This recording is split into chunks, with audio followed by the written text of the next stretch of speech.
Moje ime je Mario Milić. Ana Kupić. Srećko Kupić, uzgajivačnica Crveni Maestozo. Crveni Maestozo datira 45 godina. 1985. sam došao u Zagreb studirati veterinu i upoznao sam gospodina Srećka Kukića. Da, ja sam sticajem okolnosti došla u Zagreb, odnosno kada sam se udala za Srećka i promenila svoje zanimanje. Pa ja sam uvijek imao njemačke ovčare od svoje 16. godine, od kad sam postao i član Kinološkog saveza. Imao sam prvo jednu kuju koja je bila nerazeverska, međutim, pošto sam živio u centru grada, nisam mogao imati legla niti ništa, ali kuja je bila jako dobro školovana i sve. Kasnije sam kupio jednog psa iz Francuske, Valdo du Manival, koji je pario jako puno u Jugoslaviji bivšoj. Imao je preko 120 parenja u svom životu. Meni je izuzetna čast što sam imao dobrog učitelja po pitanju njemačkih ovčara, to je Srećko. Sve što znam o njemačkim ovčarima naučio sam od njega. Ja bih se htio zahvaliti ljudima koji su me doveli u kinologiju, međutim oni su pokojni, to je Vesna Patačić, veterinarka, gospodin Tilja Krešimir i Janez Hojan iz Slovenije. U uzgajivačnici je napravljena relativno dobra organizacija podjele posla.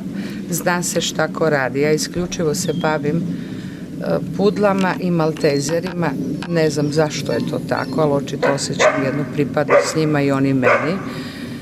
Od kočenja, hranjenja, cijepljenja i tako dalje. Ja sam Karol Milić, rodio sam se ovdje u uzgajivačnici. Cijeli život sam sa ovčarima. To mi je dosta utjecalo na moje djetinjstvo. Upoznao sam dosta ljudi, proputovao sam puno više nego što je putovao da se ne bavimo sa ovčarima. Ja sam Bruno Milić, rođen sam u uzgajivačnici Crveni Maestozo. Ja sam trenirao sa njemačkim ovčarima i moji psi su prvaci Hrvatske bili, različitih zemalja i moj jedan pas je prvak Pakistana bio. Ja se nadam da ćemo, ja i moj brat Karlo, da ćemo nastaviti kinologiju sa njemačkim ovčarima, da ćemo postignuće napraviti kao moj tata i djed. Njemački ovčar mi je u duši, njemačkog ovčara osjetim na lajni, njemački ovčar mi je do mog kraja života pas broj 1.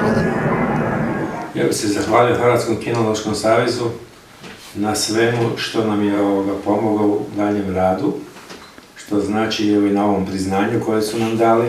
To im puno hvala. Radit ćemo dalje, mislim da će još ove dve generacije dalje podržati uzgajivačnicu Crveni Maestozo.